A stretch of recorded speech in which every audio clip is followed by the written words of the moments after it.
দে কি দিমু? চান্দা দিবি। আমি গরিব মানুষ, আমি চাঁদা দিতে পারবো না। দে নয় বাড়ি দিয়ে মাথা ফাটাই গেলাম। এই থামেন, কি হইছে? কি কি কেডা? আপনি কেডা? আপনার তো ব্যাপক সমস্যা, আপনি চলেন আমাদের সাথে।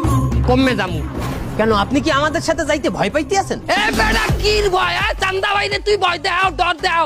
কমে নিবি, তোর কোন বাপের দে নিবি নে? চিন্তা করিয়ে দেখেন, আমাদের সাথে গেলে কিন্তু একটু সময় লাগবে। আর তো সময় কমায় তুই চান্দা বাইরে ইগোতে হাত করছ। তুই তুই নে, কমে নিবি আমার নে। আচ্ছা ঠিক আছে, চলেন আমাদের সাথে। ল তুই ছেড়, আমার কি ছিড়বি? ল ল।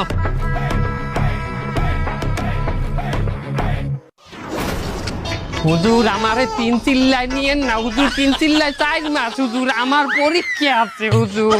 4 মাস যখন তুমি ইমাম সাহেবের পিছনে দাঁড়াই নামাজ পড়বা, তোমার শয়তানি ছুট দিয়ে যাইবে কমবে।